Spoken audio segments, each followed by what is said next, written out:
Okay, good morning, everybody. Great to see everyone. And we are continuing in the Path of the Just. We are starting chapter 11. Pretty unbelievable that we've already completed 10 chapters of this book. And we're in the subject that we're studying is Nikius. And Nikius, as we've kind of defined it until now, is a further let's say a further level of refinement of our existence in this world. In other words, we've done until now, we have identified what are the main things in life that I'm trying to focus on. What are the things that are bringing me closer to Hashem? What are the things that are bringing me further away from Hashem?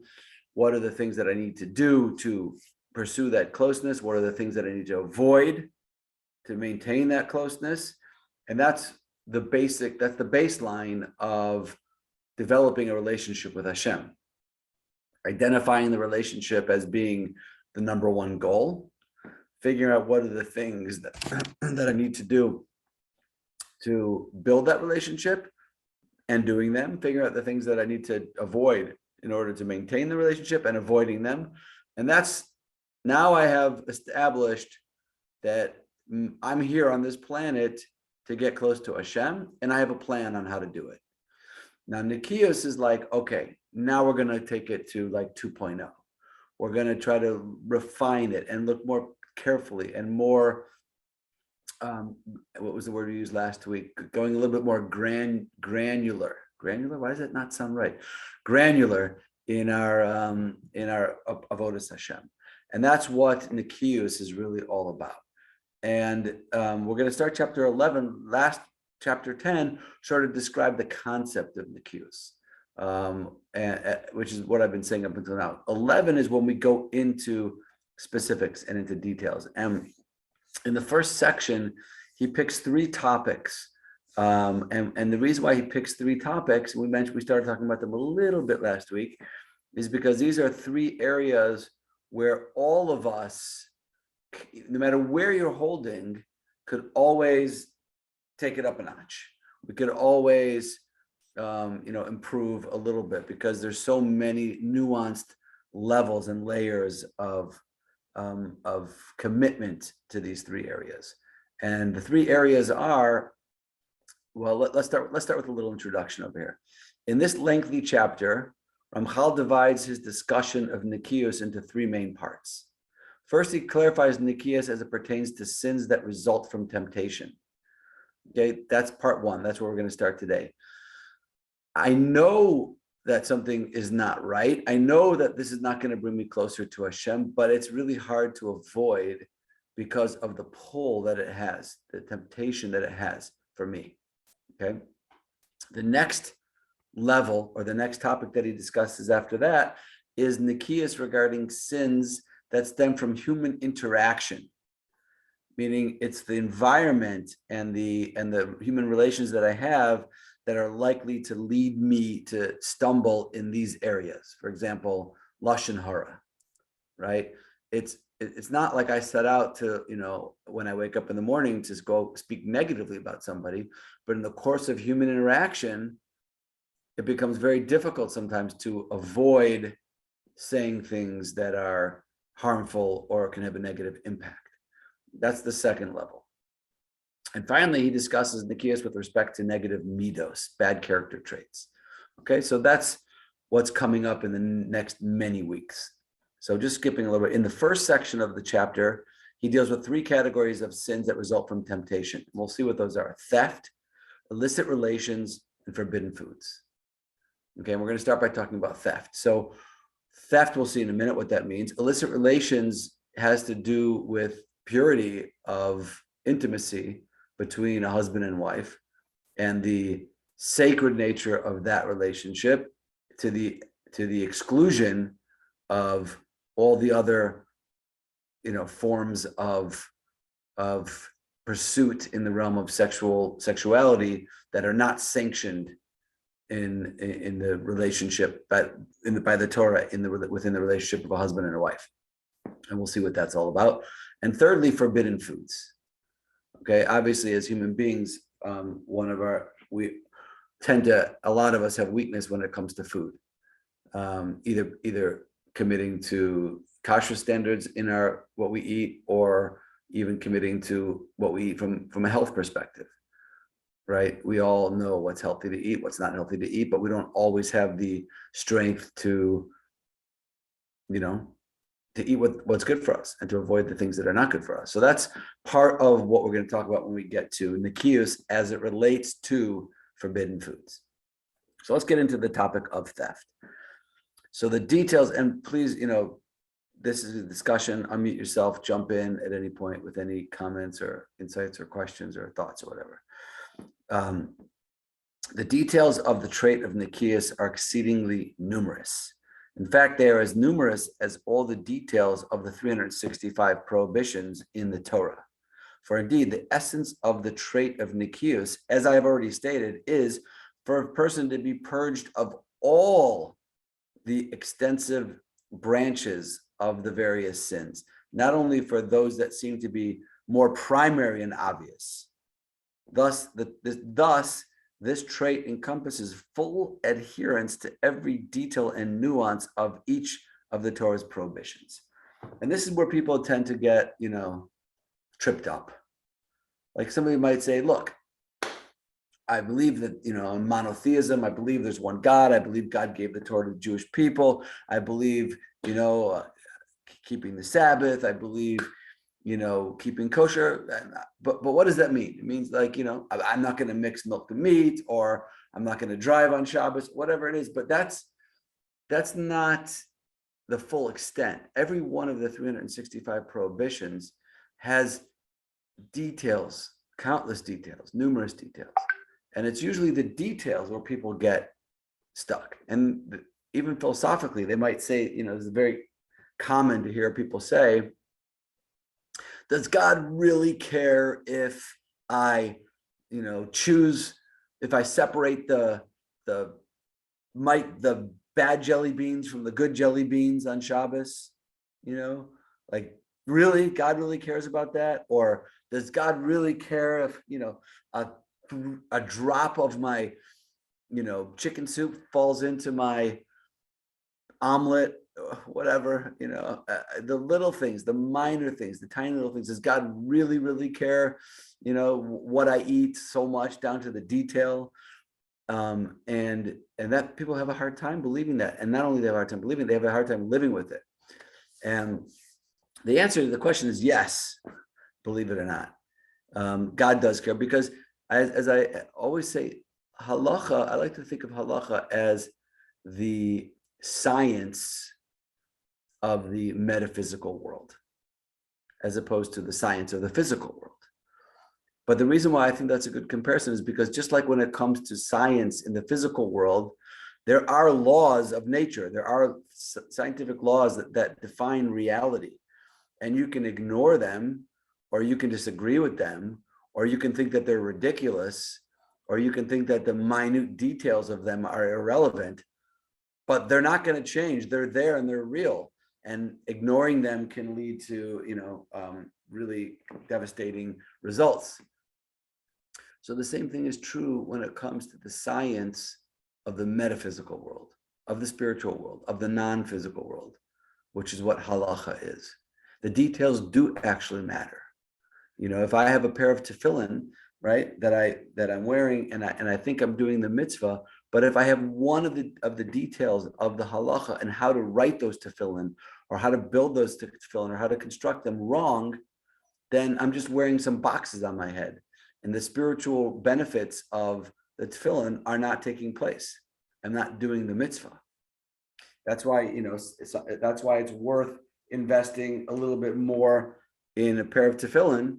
You can buy a pair of tefillin for $150. You can buy a pair of tefillin for $2,000.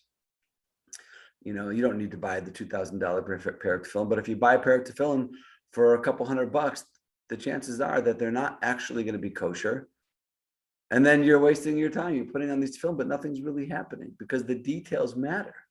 The specifics of the laws make a difference.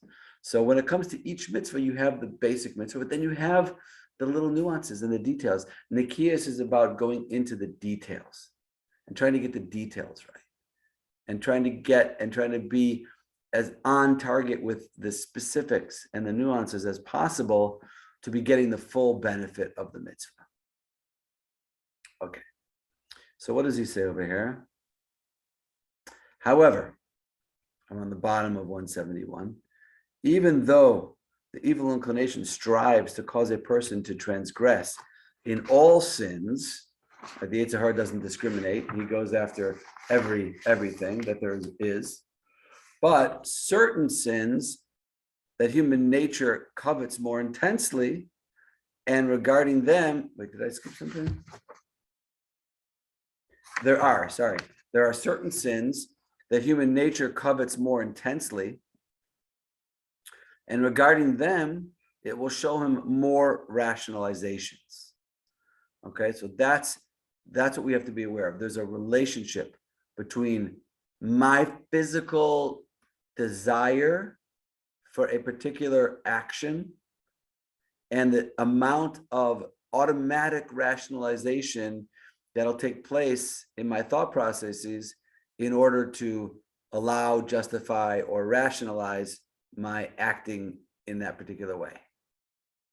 Okay, so the more something entices me, the more invested I am in acting in a certain way, or experiencing something, or eating something, or feeling something, or doing something, the more I'm pulled, the more I'm driven to do that, the more likely I am to completely ignore any logic and rational thought and adopt an irrational approach of justification and rationalization why that behavior is okay.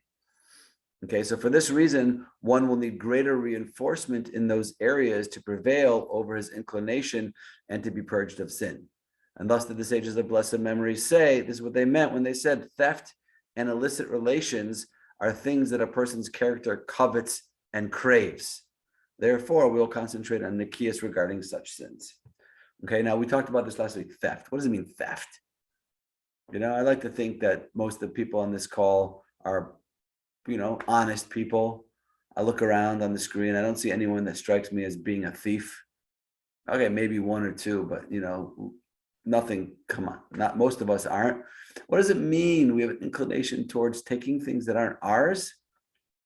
And we started to speak about that a little bit last week. And we'll see, yes, on a subtle level, we do. We don't go around, holding people up and robbing liquor stores, but we do on a subtle level engage in things that the Torah, in fact, considers to be a form of theft. So let's see. So now we see that even though most people are not outright thieves, okay, that is, they're not the type to actually extend their hand toward their fellow's property to take it and put it into their own utensils. Not going to break into your house and steal your watch or steal your iPad or whatever and put it in my backpack and walk out with it. Nevertheless, most of them get a taste of theft in the course of their business dealings, in that they rationalize for themselves permission for one man to profit from his fellow's loss. And they claim making a profit is different. Business is business. In business, one does not have to follow the same code of ethics that he follows in his personal life. Okay. Anyone ever hear that? Anyone ever have someone tell you that, right? Business is business. This is how it's done in my business. Look, this is how everybody does it in this business. Everybody knows little things that everybody does. They might not be so glatt kosher, but it's done and that's how it's done. And if you don't do it, you're not going to get ahead. You're not going to be able to succeed in this business. So people rationalize and they justify these things. And oftentimes they can be very subtle, but nonetheless actually considered to be prohibitions. However, many prohibitions have been stated in the Torah when it comes to theft. So let's see. For example, the Torah says lo sashok. Lo sashok means you're not allowed to cheat somebody. Okay, what do you think that means? Don't look at the notes below. If I said, don't cheat somebody. What does that mean? Presumably, yeah, Scott, what would you say? You have to unmute yourself there. Well, if you know what, if you're taking advantage of someone's lack of knowledge, you're cheating, that could be it. If you fully know that this person doesn't know what they're doing or understand the end results and you do, then that could be it. That could be a definition of it. Okay, good. That's definitely a form of cheating, no question.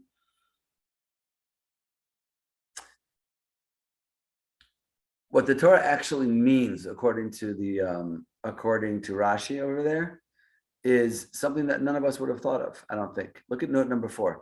This is referring to withholding a worker's wages and other forms of refusing to return property that came into one's possession lawfully, but which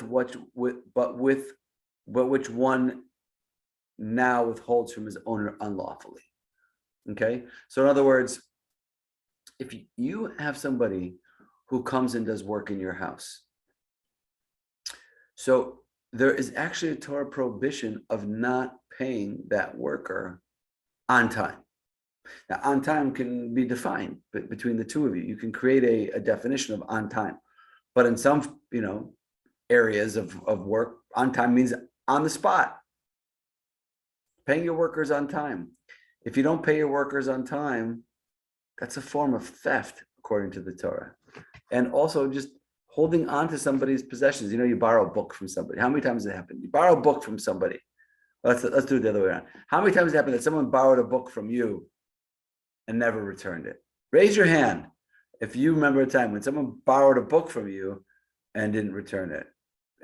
Borrow a book. Yeah, everybody borrows books. You return them, you don't return them. No.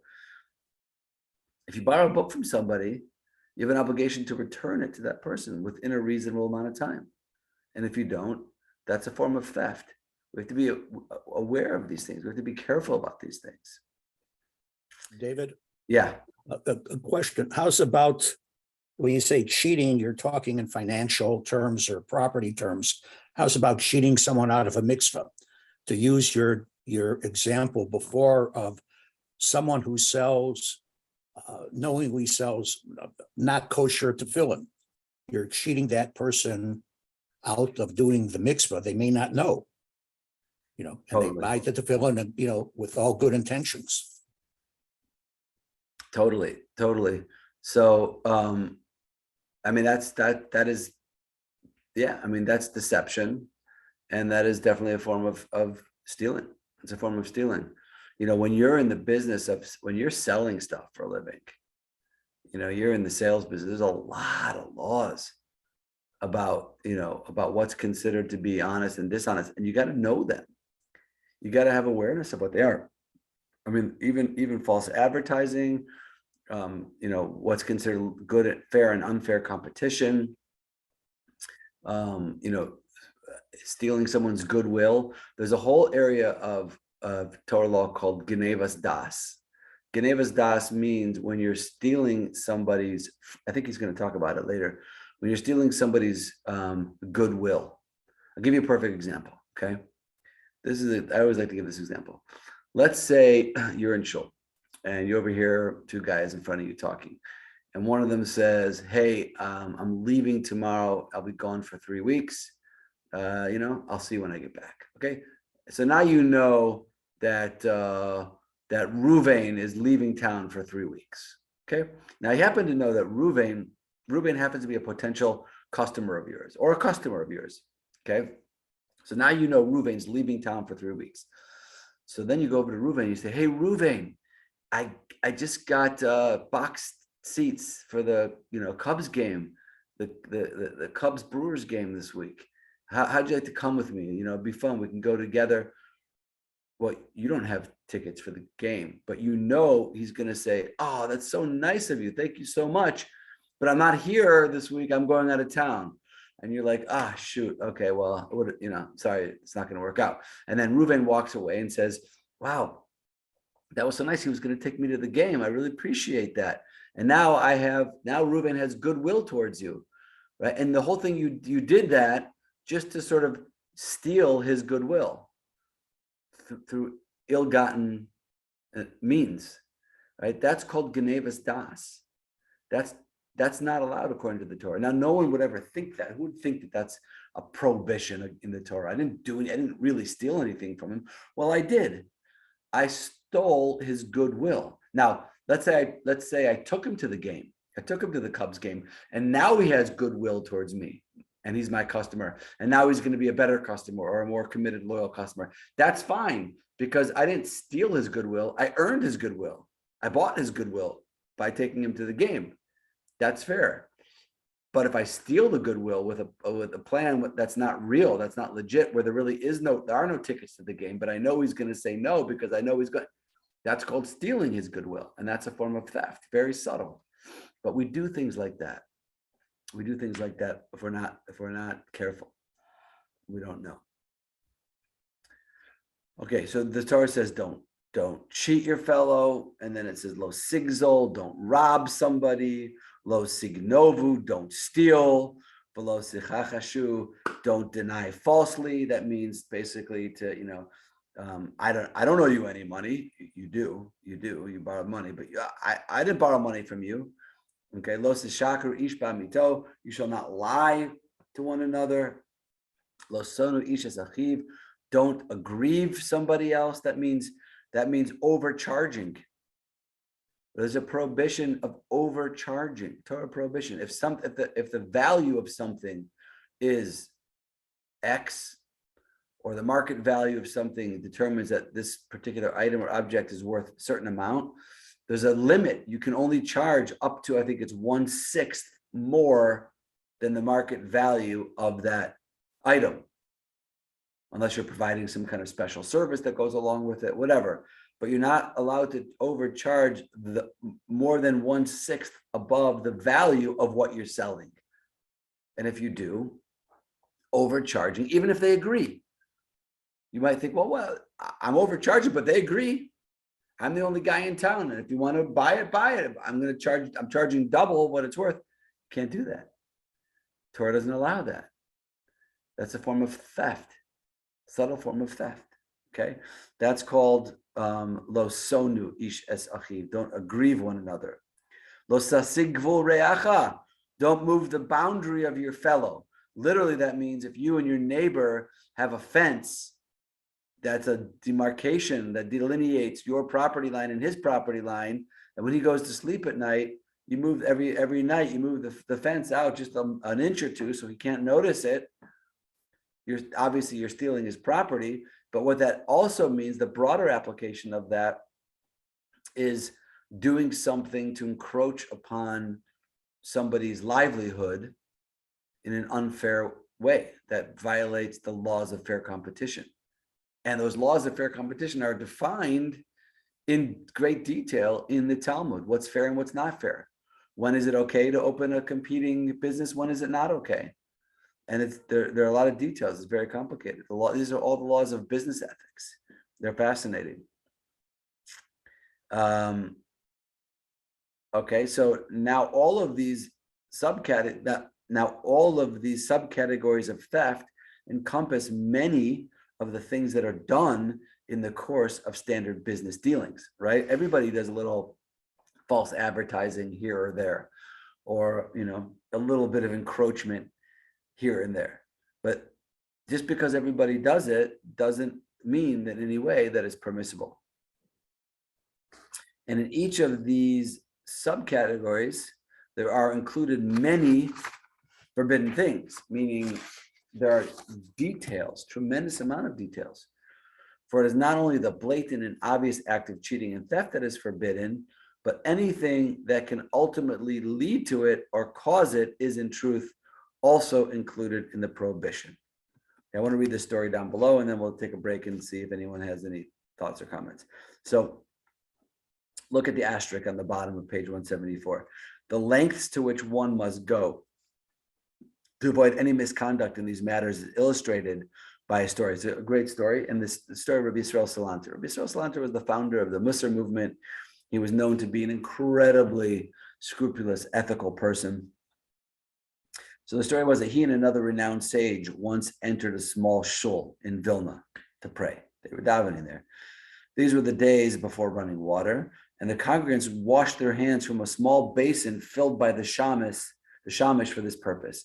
There was a guy whose job it was to fill a bucket of water so that everybody could wash their hands. Just, before you go pray, you just have to, just a little bit of water to wash your hands. You don't have to, do a whole scrub. You just have to cover your hands with water to make sure they're clean before you go pray. Rabbi Yisrael's companion used a copious amount of water. This guy that he went into the shul with, took a huge amount, way more water than necessary. We've spoken about this before. Whereas Rabbi Yisrael barely moistened his hands, just enough to get his hands wet. The companion questioned his lenient behavior. Wow, come on, Rabbi Yisrael Salanter, you're the great Rabbi, the great Rabbi Yisrael Salanter. You barely washed your hands. You barely even used enough water to wash your hands. You were so lenient. So Rabbi Yisrael said, normally I am as meticulous as you, meaning I also would use a lot of water. But it seems to me that this small shul is not generally used by guests. The shamish probably draws the exact amount of water he needs for the regular congregants. If I use a large amount of water, there might not be enough for the others. They might be upset and withhold some of his wages or tips in response.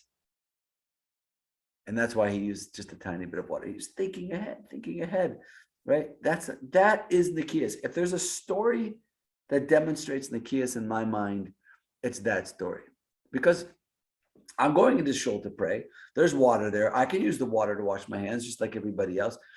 And that's fine. But Nikias means, but am I thinking about other people? Am I thinking about what's really right to do over here? And normally it might be a good thing to use a lot of water, but here I should just use the minimal amount of water. And that's not called being lenient. That's called being strict for somebody else's well-being. I've told you this before, but one of my biggest pet peeves, I have a lot of them, but one of my top 10 is when you go to a shul or like a public place, not a restaurant or whatever where you're paying too much money to go there anyway, but like a shul or a school or somewhere like that, and you see someone, you go in the bathroom, you see somebody come out of the bathroom and they want to dry their hands, and they take like 7 pieces of paper towel. Okay, you don't need 7 pieces of paper towel to dry your hands. You can dry them. I can dry them with 1. Okay, maybe you want to use 2 if they're super thin, like in Israel, whatever. You need 2, but you don't need 7 pieces of paper towel. And that's like, in a sense, that's kind of like stealing, because what's the point? Why are you being so wasteful on somebody else's dime? Right? That's not okay. That's not okay. You have to be aware of somebody else's property, somebody else's money. You should be concerned. The Gemara says you should be as concerned about another person's money or property as much as you are about your own. If you were paying for those paper towels, you wouldn't go in and take 7 of them, right? You'd take 1, or you'd find a used one, like my father taught me to do, at home. Find a used one and just, why do you need a whole new piece of paper towel for? After you use it, let it dry, and it'll, come back an hour later, it'll be there. Okay, maybe not that much, but all right. Okay, any thoughts, questions, comments on what we've said up until here? David, I have one.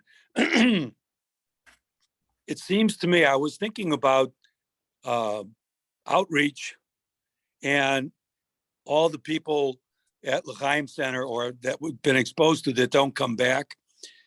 In their minds, they may be thinking, Nikios, that's what they have to be doing at that level in order to come to L'Chaim Center. And it scares them off.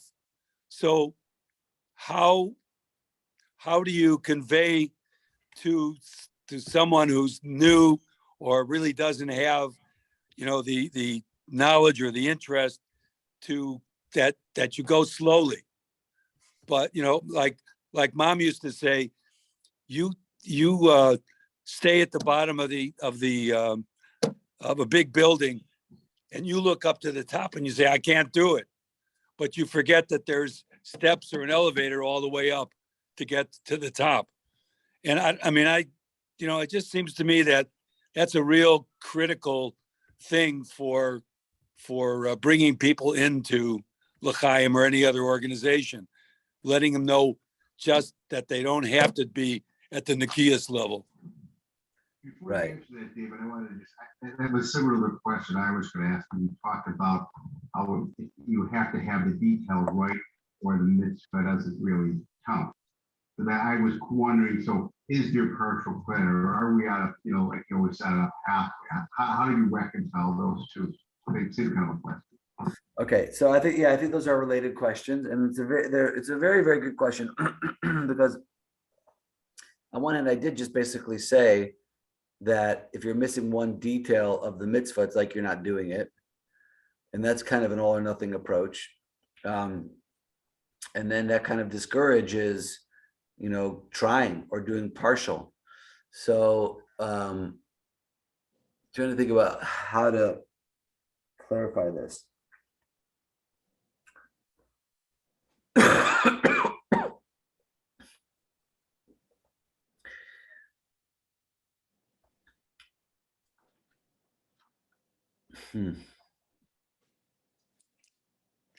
took some. What did you say? I think that if you're talking about a particular mitzvah, okay, let's take an example of like a sukkah. Okay, a sukkah is a good example, right? Is there value in, let's say you build a beautiful sukkah and you're going to have your meal, your sukkah meal out there on the first night of Sukkot. It's a festival. You're going to invite friends. You built a beautiful sukkah. Okay. The only problem is that your sukkah is on your balcony. Let's say you live in an apartment building, and above you, right above your balcony, is another balcony. So in fact, that sukkah, according to halacha, is 100% not kosher. Halachically speaking, there is no difference between sitting in that sukkah and sitting in your dining room. It's not a sukkah. A sukkah can't have a roof over it of another, or let's say the balcony above you, assuming that it covers the whole area. If there's part of it that's available, open air, that's fine. But if it's covering the whole thing, so you're not sitting in a sukkah, okay? So is there value in doing that, in going in and building that sukkah and having a meal in that sukkah, inviting friends and celebrating Sukkot in a sukkah that's, according to halacha, in the eyes of halacha, is not a sukkah? So is there value in that? So on one hand, you could say there is some value in that you are identifying with the holiday, you're in the holiday spirit, you're creating an environment of the Jewish holidays in your home, and it can strengthen your Jewish identity because it feels like a sukkah, and it smells like a sukkah, and it looks like a sukkah, right? So on one hand, there could be some value in that, but the reality of it is that you're not in a sukkah. And therefore, whatever is taking place spiritually when you sit in a sukkah is not taking place in this balcony. Okay, so it's a hard question to answer because in order everyone needs to start somewhere, and we all need to grow in our commitment to the mitzvos. And it's impossible to go 0 to 60, and it's a bad idea to go 0 to 60 on mitzvos, because inevitably it's not going to last, and it's going to backfire, and you're going to give up or whatever. You're going to stop doing it.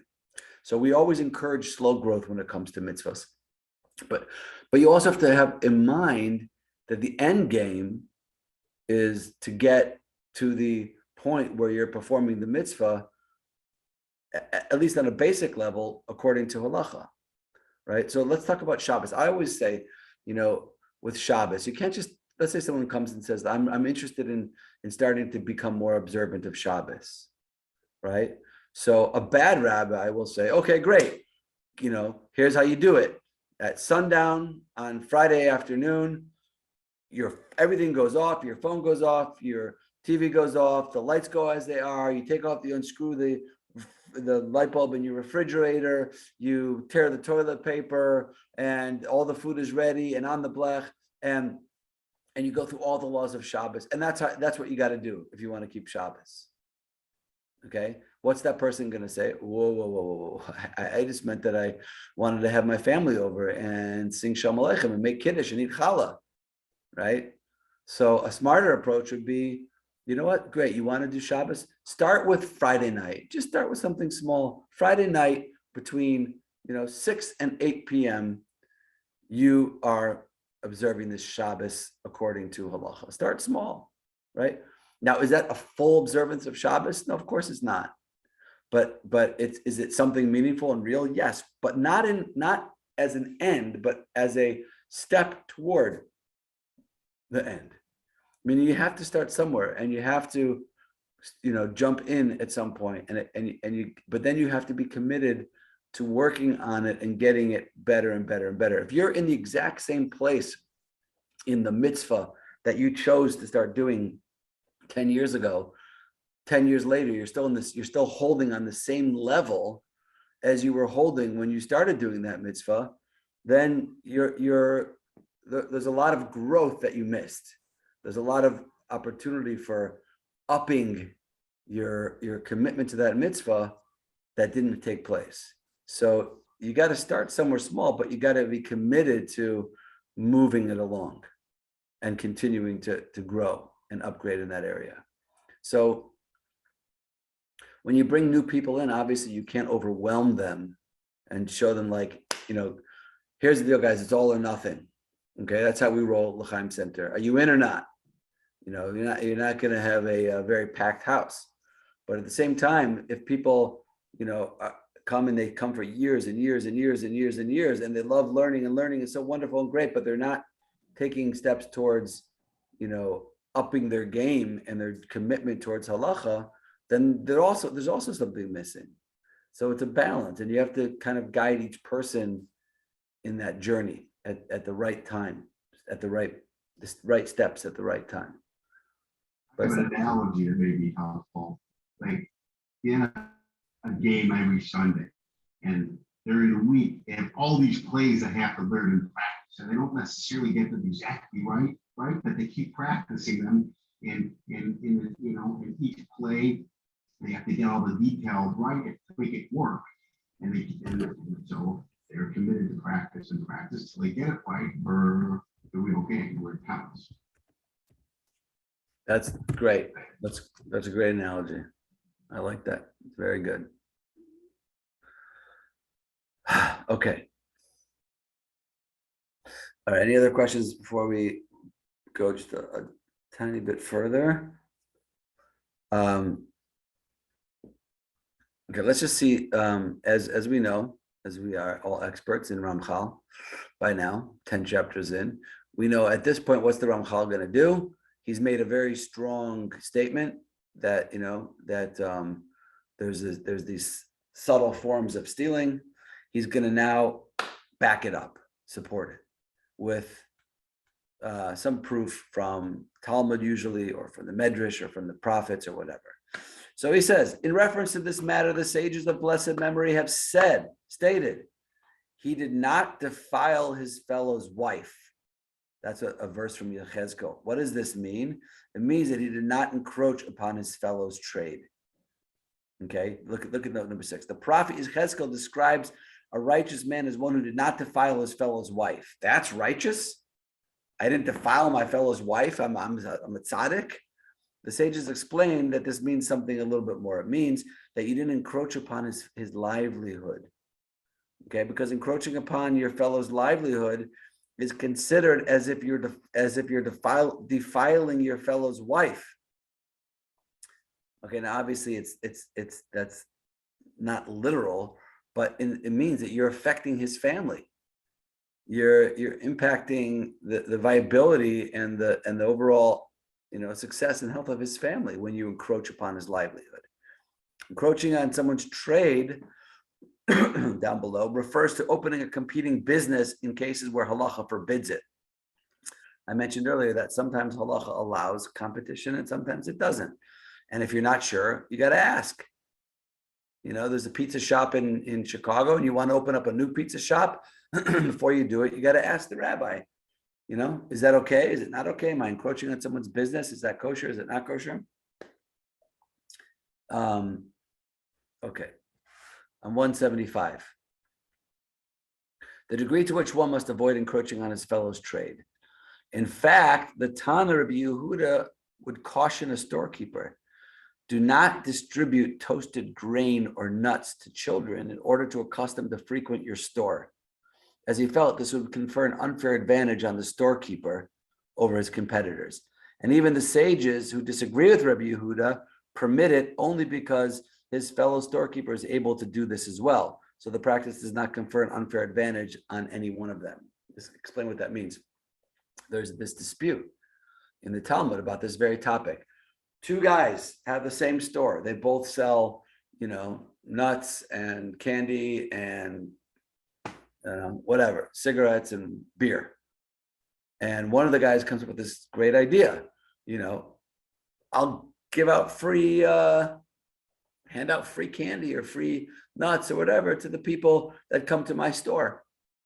Because what's going to happen? They're going to come to my store more than they're going to buy. And one opinion says you can't do that. That's unfair. The other opinion, which is the opinion that we hold of, says, no, that is fair because the other guy can do it too. Right? Just like I'm handing out free stuff to my customers, so you can hand out free stuff to your customers. So it's not unfair. But you see the very fact that they even had this discussion, that the Talmud even felt it important to discuss this, shows that there are guidelines about what's considered to be fair competition and what's not considered to be fair competition. Okay.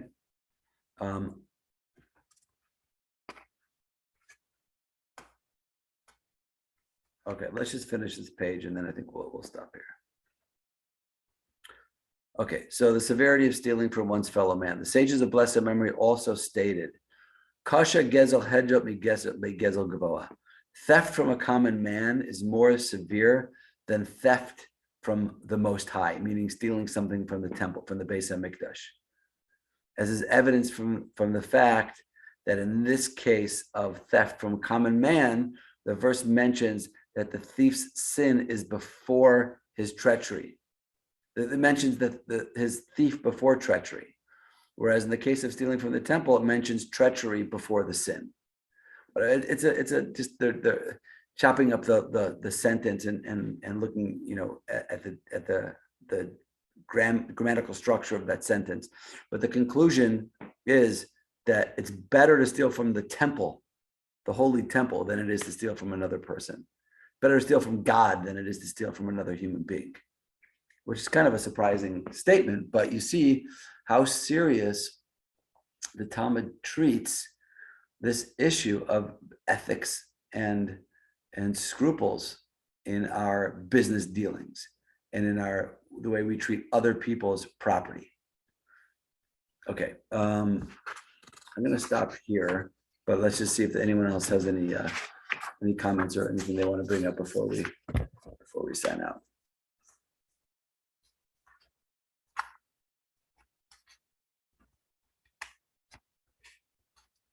Anybody?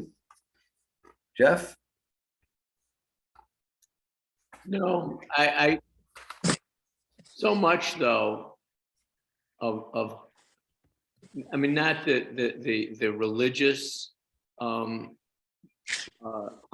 but so much of the non-religious halachic behavior is very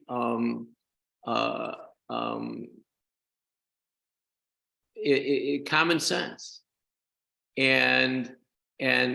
but the problem is some people have common sense and some people don't have common sense. So, but you know, I think you're right. I think a lot of it obviously is common sense on the base level, but there's a lot of it that is not necessarily common sense, and there are a lot of things that you wouldn't necessarily think of, you know, right, as being problematic or as being prohibited. But for the most part, I agree. It's common sense and it's menschlichkeit. But you know, like the Israel Salanter story about washing his hands.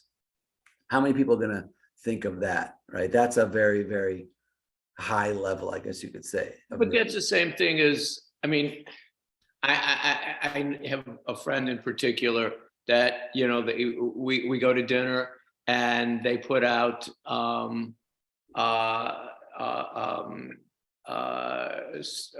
dip and bread. And before you know it, he's eaten 3/4 of it and the rest of the table hasn't had anything. And, you know, again, common sense. There was other people there. You Right. have to understand that you have to, whether it's the Consider it. water or the dip or the whatever, you have to know that there are other people there. Definitely. It's being considerate, but really being considerate. Right. You know, being extremely considerate, I would say, is a way of putting it. Right. Rabbi Gotti taught a class, and Alan would probably jump in on this. And it had to do in the topic of whether the common practice of poaching other employees. So where you recruit employees from another business, and what is the halakha of that? And it, you know, as he took us through it, it wasn't obvious because it is such a common business practice. And I believe, and maybe Alan remembers better, it has to do, the answer, with your understanding of the impact it would have on the business that you're taking the employee from. The term is the halakha of that action, which is so common.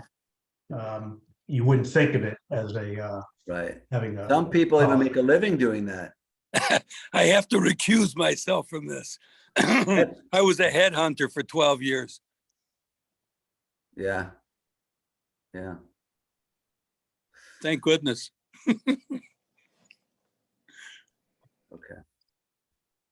All right. Great, everybody. Thank you. It's always lots of fun to learn together. And Rabbi, you have a second for another question? sure. When you say fellow man, relationship fellow man, are you saying relationship between Jews or relationship between mankind? Good question. So a lot of these laws are between man and everybody, like man to man, like a lot of them apply to Jews and non-Jews alike. Some of them apply specifically to Jews, but most of them apply, I think, universally. Like, you're not allowed to steal from a non-Jew just because he's not Jewish. You're not allowed to, you know, cheat a non-Jew because he's not Jewish. You're not allowed to even Genevas das, stealing the goodwill of somebody. You can't do that to a Jew, a non-Jew, or a Jew. There might be certain things like lending with interest, right? The Torah prohibits lending money for interest. That only applies to a Jew. If you're lending money to a Jew, and the thinking is, like, Jews are supposed to relate to ourselves. We're supposed to relate to one another as siblings. We're all part of a family. Okay. And you wouldn't charge your sister, if your sister needed a loan, you wouldn't lend her money on interest, or at least you would hope that brothers and sisters would help each other out and lend each other money without interest. So certain things apply specifically between Jews and only within Jews, between Jew to Jew. But a lot of these laws are universal in their scope. So what was talked about today more or less is universal. Yes.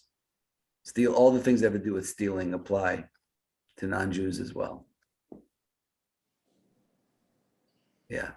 Too bad. I guess Otherwise, it's not otherwise you can make a living stealing from non-Jews, but you know. right. I Yeah. guess it's not a loan then if it's through family though, because technically then it's a gift. Well, I mean, let's say your brother wants to borrow $5,000 from you, but he's going to pay you back. Right. So that's a loan. He's going to pay you back the $5,000, but you can't charge him interest when he pays you back. He's got to give you $5,000. He can't give you $5,000. Right, but I don't think the federal government would frown on that, because that counterproducts the whole purpose of the banks. You know, I'm not talking about 5,000. I'm talking about bigger amounts. Yeah, You know, that's why they need things deemed as gifts as opposed to a loan. I see. Yeah. Yeah, the IRS has a very strong opinion of that Right. topic. Right. And they don't want you undermining the banks by not charging interest. Uh-huh. Well, But if it's a gift, then it's okay. I see. I see. And if you pay them back, you're giving them back a gift, I guess, is the way to Right. look at it. Okay. All right, everybody. Have a great day. Shavua Tov. Thank you, Rabbi. Have a great Thank day. you, So- Rabbi. Thanks. Thank you, Judge Cole. Thank you.